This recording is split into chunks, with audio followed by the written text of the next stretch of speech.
Well, thank you everyone for joining us. Welcome to our Q1 individual equity portfolio update. We have a lot to cover today, as always, so I'm going to pass it back over to our Senior Investment Officer, Steve Galley, for today's presentation. Thank you, Anna, and thank you all for joining this afternoon. We certainly hope you find it informative, and if it's entertaining as well, that's always a plus. And by all means, if you have any questions, please type them in and ask, and feel free to give feedback in terms of what you'd like to see presented in these types of presentations. So with that, I'll get into it. Certainly, it has been an interesting start to the year.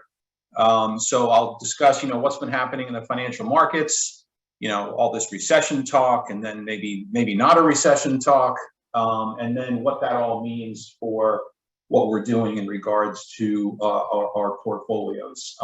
Now, one caveat I want to make: obviously, not all portfolios are created equal, and not all our clients are in the same portfolios. Different portfolios for different clients in terms of the risk profile that you have and the types of risk you want to take. But in general, most of what I cover is generally applicable to a large portion of you out there. So with that, I thought I'd start off with a little trivia. I always can't help but ask, because this is actually one of my favorite authors, which author wrote the books that all these blockbuster movies were based on?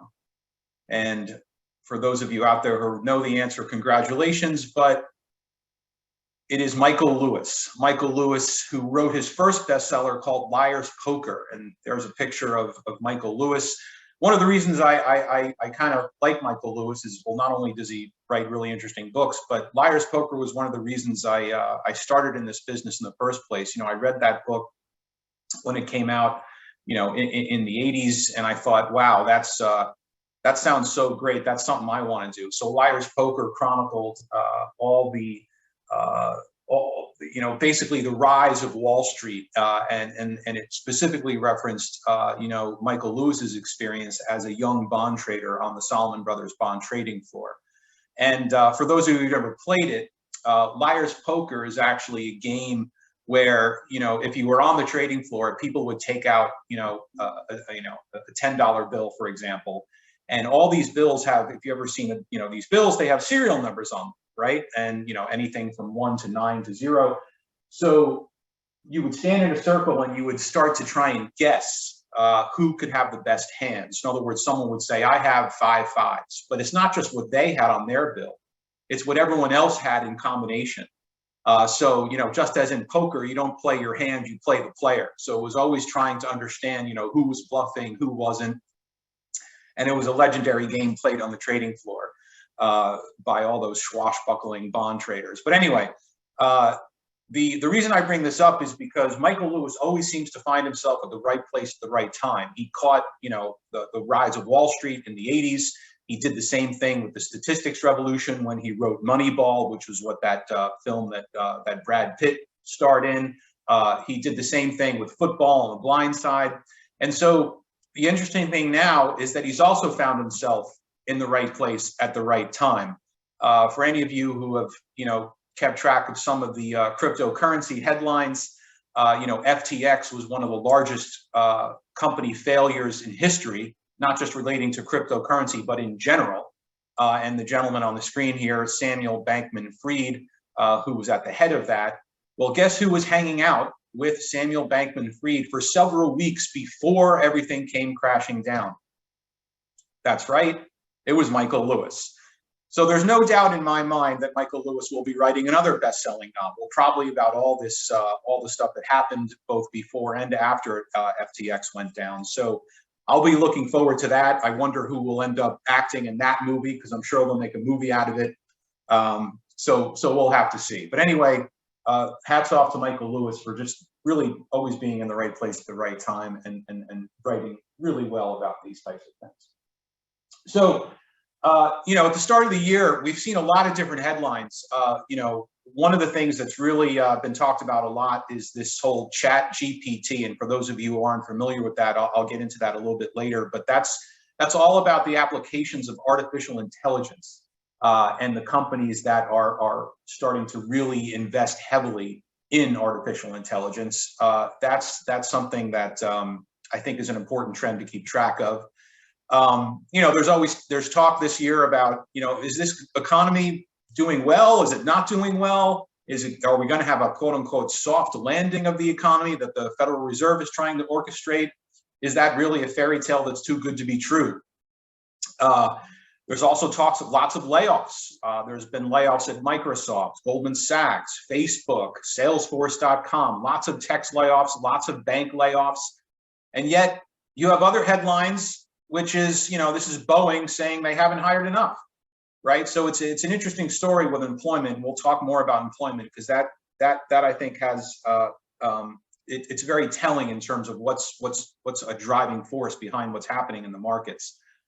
So what is happening in the market? So right now, I'm showing a snapshot of how the beginning of this year has started. So this basically, I sorted this chart by the year-to-date returns, and that's through yesterday of various indices which represent various markets. So, tech, after having a really rough 2022, has come back pretty strongly. So in just a month and a half, tech is up over 16% year to date. That's quite a comeback. If you look at the S&P, about half as much, up 8%. That's still a very, very strong start to the year. As a matter of fact, some people would be happy if they got that type of return for an entire year, let alone just a month and a half. So great start for the markets this year. And that's also applicable to Europe. Europe has had a really good start to the year. As a matter of fact, European stocks are outpacing US stocks at the moment. And let's not forget about bonds. Although this looks a little paltry, 85 basis points for US Treasury bonds. Remember, this is only a month and a half. If we annualize that number out, that's actually looking pretty good. And that's the way bonds work, right? Bonds, keep accumulating their interest over the course of the year. So, it doesn't really matter where you look, but the start to this year has been very strong. And that kind of brings me to an important point I always want to remind everyone is that it's so impossible to time these things, right? After a year like last year, it might have been easy to say, oh, I think I need to, take less risk. I don't really want to see that type of downward movement again. But then you would have missed really a great start to this year, which made up probably more than half of the losses of last year. And so the important lesson here is, stay invested. So I think this is an interesting slide because it talks about how, since 1950, the S&P 500 index has declined by 20% or more 11 times. So it happens, not that often, but it happens. But the real point here is that after that decline, the 1 year from the bottom of that decline, you tends to come back pretty strongly. As a matter of fact, on average, after an average decline of 34%, it's come back on average a year later up 40%.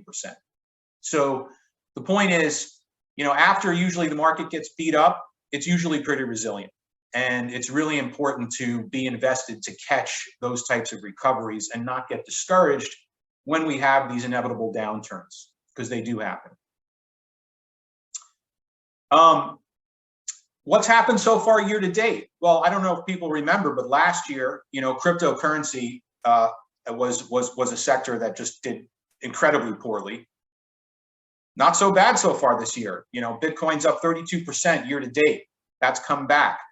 Tech, I already mentioned, tech represented by the NASDAQ 100 here, already up, pretty healthily this year after having a bad year last year. And some of the things that really did well last year because they were more defensive in nature haven't had the best start this year, like healthcare, consumer staples or consumer defensives, and utilities. These are all considered defensive sectors. And defense hasn't really paid off so far year to date. It paid off last year, but so far not really year to date. So, this is the way the market works. Things that get beat up, they tend to come back. Things that did pretty well, they tend to come back a bit as well. So I think it's interesting to look at the sector results. So recession. Goldman Sachs recently published a piece where they had been predicting a 75% chance of a recession this year, probably in the second half of this year. And they just changed it. They just changed it and moved it back to a 25% chance of a recession this year. And, why did they do that? Well, that's because despite the fact that we do have some leading economic indicators, as shown here, that are beginning to signal a possible recession. And by the way, one of the best signals of a recession is an inverted yield curve, and I'll talk a little bit more about that. But the fact of the matter is, there's still some pretty good things happening in the economy. The consumer is still spending, right? We just had a few key numbers come out this week. Retail sales came out, and that was pretty strong. The consumer CPI, or the consumer price index, which is an inflation indicator, that was actually higher than expected, meaning people are still spending, prices are still high. And just the other day, the producer price index came out, or the PPI. That actually came out higher than expected. So the economy is not as slow as, some headlines in the news might have made people think. So there's reason to believe that it's possible we will not have a recession this year. And that would be kind of ironic, because at the beginning of this year, most economists, the large majority of them, when they were surveyed, predicted that we would have a recession. And as we know, economists are pretty bad at predicting recessions. So it's kind of interesting that we actually may not have one, which would once again prove that economists are terrible at predicting these things. So the yield curve, right? Now, I mentioned that when the yield curve inverts, and what's a yield curve inversion mean? Well, it means that short-term rates are higher than long-term rates.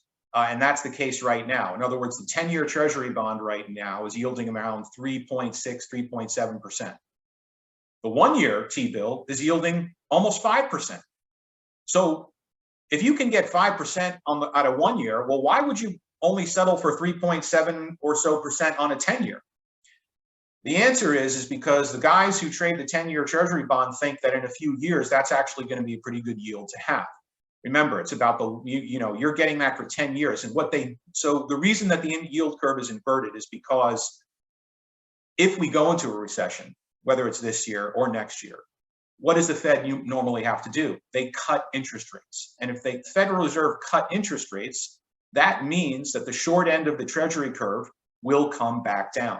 So instead of yielding 5%, the T-bill will probably come back down to 3 or less than 3, around 2. And the 10-year T-bond will probably stay right where it is. And then the yield curve will be normal again. So this chart is pretty interesting because it shows at any time you see this line, and what does this line represent? This line represents the 10-year yield minus the 3-month T-bill. So anytime that the line dips below 0, the yield curve is inverted. And so as you can see, and the gray bars on this chart, they represent all the recessions that we've had since the late 60s. So what you can see is in almost every case, every time the line dips below 0, meaning the yield curve inverted, that's have been a very good predictor of when we have a recession, right? It dipped in the late 60s. We had a recession in the early 70s. It dipped in the mid 70s. We had a vicious recession in the mid 70s. It dipped in the early 80s. Inverted. Then we had another recession there, and on and on. A great signal before the great financial crisis of 07, 08, the yield curve inverted. Now, it doesn't actually always tell you with perfect timing when we're going to have a recession, because you can see it actually came out of inversion before we had the recession of the great financial crisis. And indeed, it actually inverted again before we had the flash recession due to the pandemic, which is represented by this very thin line right here. And here we are, right? The yield curve is inverted. So the real question is, when are we going to have that gray line mark the official recession that everyone's talking about? Hard to know. And well, why is that? Well, that's because on average, recessions begin about 12 months following yield curve inversions, but it's not always that case. Sometimes it's a few months after, sometimes it's a year and a half after. So it doesn't really tell you exactly when, it just tells you that it's probably going to happen within the next year and a half. And on average, it usually happens within 12 months of when the yield curve first inverts. So you might be asking, well, actually, when did the yield curve invert? And it depends on how you define a yield curve inversion, whether it's the 3-month 10-year, whether it's the 2-year 10-year, or the 1-year 10-year. But basically, the yield curve inversion happened about mid-year last year, which is why a lot of people were predicting that we were going to have a recession in the second half of this year, because that would be basically 1 year or so after we first had the yield curve invert. All right, let's talk more about what I think is another interesting topic is unemployment, because you're reading headlines about how a lot of companies are doing layoffs, firing people, yet the unemployment rate is still hovering at 53-year lows. How can that be, right? And I think part of the explanation behind this is that the services economy, travel, leisure, recreation, the services economy is employing people as fast as it possibly can after having a real hard time finding people during the pandemic and actually having to lay off massive amounts of people during the pandemic. So that, I think, is also very responsible for keeping the unemployment rate low. So while tech companies and maybe financial companies are laying people off, services companies are not. And so it's really difficult to have a recession when you have low unemployment, because when you have low unemployment, usually that means that people are getting paid better or higher wages, right? Because when it's really hard to hire, what do you usually have to do? You have to actually spend more to hire people that you're looking to hire. So as the old saying goes, and this is what the Federal Reserve is wrestling with right now, if you want to cure inflation, which is definitely something the Federal Reserve is trying to do because we still have an inflation problem, it's not just that you have to, curing inflation means you also have to cure wage inflation.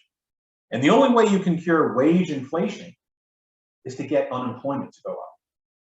So this is kind of the conundrum the Federal Reserve is in, and this is why the numbers this year are very hard to really get a handle on. Because on the one hand, we have very low unemployment, and on the other hand, we have reasons to believe the economy is slowing down a bit and may go into a recession. But there's conflicting signals. So I think the Federal Reserve, and the other issue with the unemployment is when it does start to go up, and it goes up a lot. It doesn't just go up a little bit.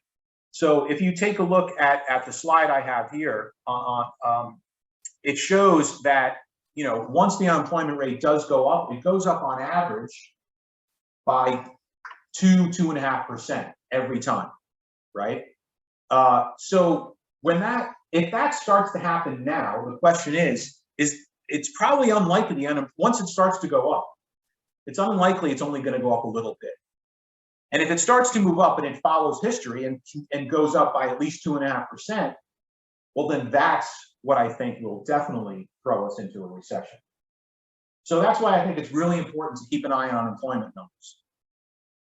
All right, last thing about unemployment, because I think this is interesting, is that the unemployment rate typically moves kind of nowhere for about 2 years before that freight train gets going and it starts to move up. So basically what this chart is telling us is that before most recessions, the unemployment rate kind of churned around for about 2 years on average. And so the question is, well, how long has it been churning around now?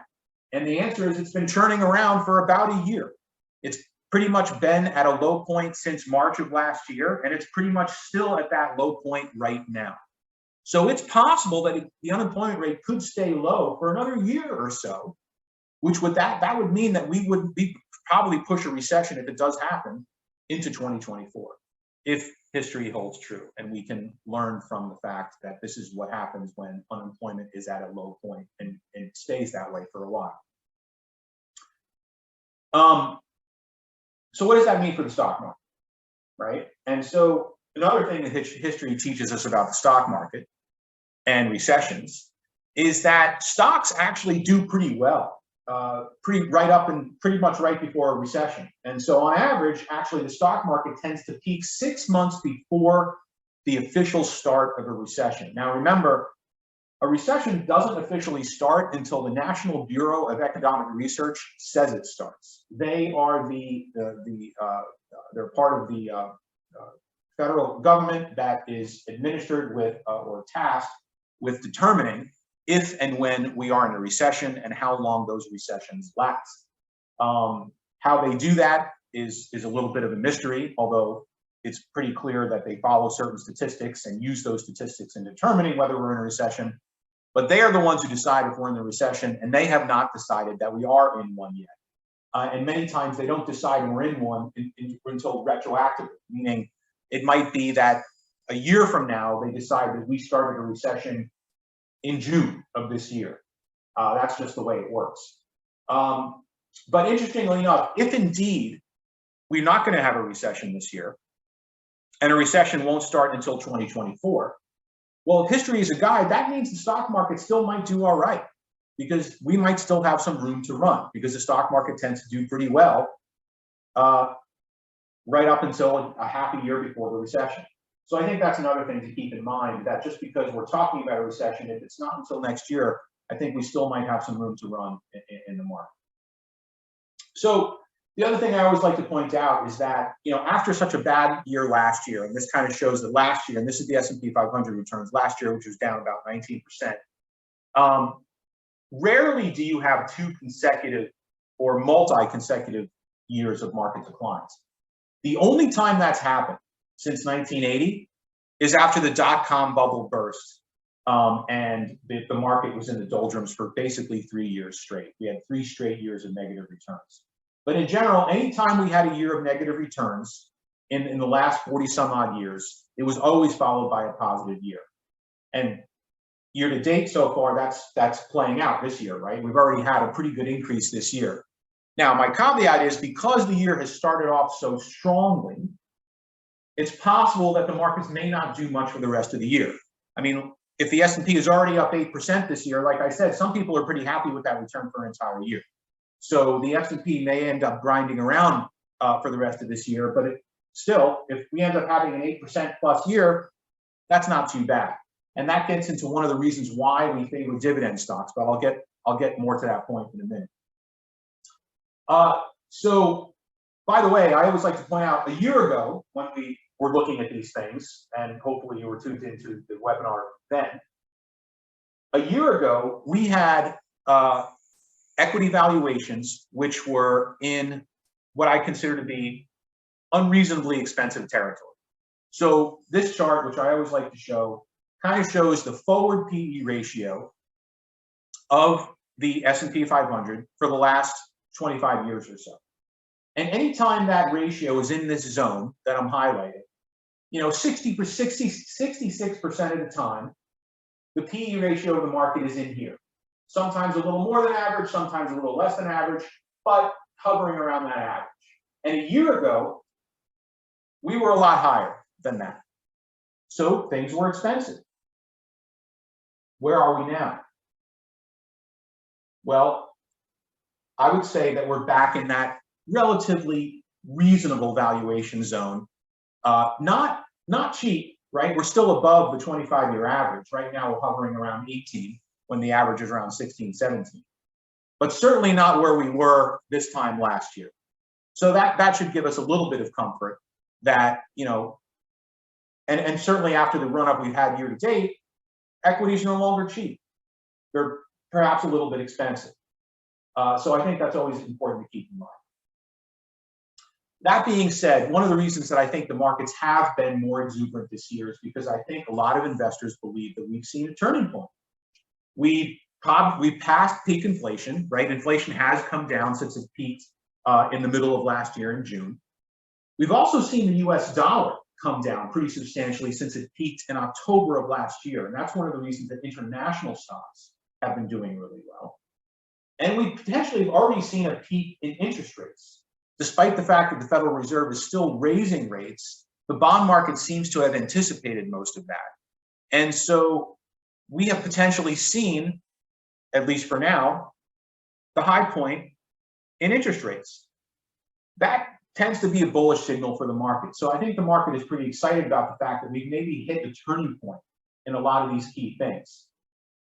So, and by the way, when I talk about the dollar, I always mention that it's important to note that when the dollar gets weak or is weakening, it always is a great tailwind for international stock, which is why we always want to remind everyone not to ignore international. It's very easy to just want to stay invested in US companies or companies that you're familiar with. But I think it's really important to not ignore international stocks. And one of the reasons is because they're cheaper. They're cheaper than US stocks. You know, I like buying things on sale. And if you buy international stocks, you're buying things which are more on sale. They have better dividends on average than US stocks. That's important. Their growth prospects actually right now are looking somewhat better than the US. That's important. And of course, on average, their valuations are a bit lower than their US counterparts. So for these reasons, we really think it's important to make sure that you have adequate international exposure and aren't overexposed just to the US in your stock portfolios. By the way, it's also not just about, when we talk about international, there's really, you can look at international developed markets, which is more of, Europe, Australia. And then you can talk about emerging markets. That's Latin America, a lot of Asia, like China, Vietnam, Taiwan, and India. And so one thing that we always also want to make sure is that we have exposure to both. You have to be very careful when investing in emerging markets because they're a lot more volatile, and they're called emerging for a reason, right? Because they are less developed and their economies tend to have more wild fluctuations than more developed economies. But that being said, when the US dollar peaks and starts to come down, that usually is an excellent signal for emerging market rallies. So, and we've actually already seen that so far this year. So, and I'll point that out with some of the stock holdings that we have. But we also think it's very important to have emerging market exposure. This slide kind of just discusses, what happens with what's happening with earnings, in terms of outside the U.S. versus the U.S. And earnings estimates are coming down in the U.S. Right? I think that's something that analysts are keeping a close eye on, because the market really focuses on earnings, and if earnings are going to come down, that usually means the market isn't going to like that. That's not the case in Europe. Actually, earnings are coming up. I think there was a lot of pessimism because of the war going on in Europe, because of potentially an energy crisis, that earnings weren't going to be so good. A lot of that hasn't played out. So that's one of the reasons that earning estimates outside the US are looking pretty good. Okay, so we always like to usually dive into one of the key portfolio holdings that we have in many of the portfolios that our clients are in. So at the risk of being boring, I'm going to, can anyone guess what company I'm hinting at here with these graphics? Hopefully you already guessed. That's right, it's Microsoft. Microsoft, which is now the second largest company in the world, just behind Apple. It actually has a valuation of close to $2 trillion. And there's good reasons for that. So this is a chart of Microsoft stock for approximately the last 5 years, what it's done over the last 5 years. So, this actually was what happened to Microsoft stock during the pandemic. But look what happened to Microsoft stock after the pandemic was over. I mean, it's been a pretty solid ride up until, of course, we got to the beginning of 2022, which is right here. That being said, though, Microsoft is still a lot higher today than it was, even after a lot of the high run up after the pandemic was over. So, and there's a good reason for that, and it's one of the reasons that it's a core portfolio holding of ours. So, this is another snapshot from Yahoo Finance, just to give you some statistics. But this is where obviously it's almost a $2 trillion company. This says the PE ratio is 29. Now, this is the current PE ratio, not the forward PE ratio. So there's a difference because the current PE ratio it takes the price divided by the last 12 months of earnings, whereas the forward PE ratio takes the price divided by the estimated next 12 months of earnings. So if you look at the forward PE ratio of Microsoft, it's actually not that high. It's probably, it's probably higher than the market average of what we were saying was about 18. But nevertheless, people have to pay up for companies that they think have a lot of future earnings potential, and that's what it's showing here. But the other thing that I think people forget is that even though Microsoft is, a massive technology company, traditionally technology companies don't necessarily pay good dividends. Microsoft is now paying a dividend of a little over 1%. So not only are you investing in a company that has pretty awesome growth prospects, in my opinion, and I'll discuss that in a minute, but you're also investing in a company that even if the stock goes nowhere from this point forward this year, you're still at least getting a 1% dividend. So you're still actually earning something. I mean, the only other really well-known and pretty large tech companies that pay higher dividends or reasonably high dividends, one is Cisco. By the way, that's another company we like in our many portfolios, and Intel Corporation, which actually Cisco pays over 3% and Intel actually pays over 5%. That's one of the reasons we actually like that stock in some portfolios too, because a 5% dividend in the tech space is pretty hard to come by. So, it's always interesting to remind, clients, that Microsoft is not just about, its Office suite. Microsoft owns a lot of stuff. It's got the Xbox franchise. It recently purchased GitHub, which is a really interesting tech company. It owns the Minecraft franchise. I mean, it does run the Bing search engine, which next to Google is infinitesimal. But there's a reason to believe that might change a bit, and I'll get into that. Microsoft owns Skype, the voice over internet protocol system, Teams, which is a customer relationship management system, and last but not least, LinkedIn, which perhaps, for most people in who are, working in the business world, LinkedIn is really the place where people network, sort of softly hunt for jobs or indicate they might be open to job prospects. There's a lot of marketing that happens on LinkedIn. There's a lot of recruiting that happens on LinkedIn. That LinkedIn as a property of Microsoft alone is probably, worth billions and billions of dollars. So there's a lot to Microsoft stock. And one of the things that I wanted to talk about is ChatGPT. So, what is ChatGPT? Well, it's a program that came out of OpenAI software. OpenAI is a company that Microsoft invested in 2019.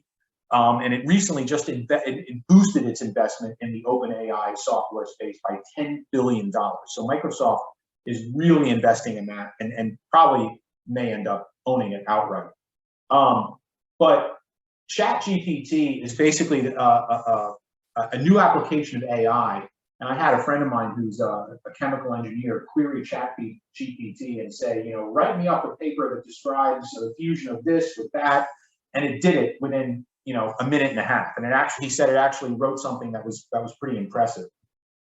Kids in school are using it to write essays. They'll say, hey, explain to me why, John Steinbeck's The Pearl novel is considered to be, groundbreaking in regards to blah, blah, blah, blah, blah. And it'll spit out a really good essay that teachers are impressed with. So I think the real reason that GPT and OpenAI are important to Microsoft is that Google, which is a big competitor of Microsoft, currently controls 93% of the search market. Bing, as we just mentioned, only controls about 3%. But what Microsoft wants to do is fundamentally change how search works by using a lot more artificial intelligence in the search process. So that, I think, is going to be a really interesting thing to see how Microsoft, if they can actually start to impinge upon Google's domination in search by leveraging artificial intelligence. Now, Google, of course, is also putting out their own headlines that they're leveraging artificial intelligence for their search engine. Of course they are. But in general, this is Microsoft's chance, I think, to make up some ground, which is another reason, by the way, that we're excited about Microsoft stock. But don't just take our word for it. You know, I think as many of you that I've mentioned, told this to in the past, we leverage, one of the research services we leverage a lot is Value Line.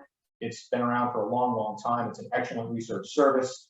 And, you know, we always screen for stocks in the Value Line universe that have a safety 1 ranking, which Microsoft does. It's saying it's not a #1 timeliness, #2, which is still pretty good. That's probably because, you know, Microsoft has already come up a lot this year. So, you know, I think this is reflected in the fact that, you know, Microsoft has already had a good year, even if it goes nowhere for the rest of the year. And more importantly, and this is one of the reasons it's a safety 1, is that its financial strength is an A++. You know, that's the type of grade I like to see. So, and it's not just, you know, and Microsoft isn't standing still. As many of you might have heard in the news, I mean, Microsoft is trying to buy Activision Blizzard, that huge video game maker. The Federal Trade Commission, or the FTC, is actually challenging that deal. I think it's about a $69 billion acquisition. And they're challenging it because they're afraid that if Microsoft is able to purchase that game maker, that they're going to stifle competition in the video game market.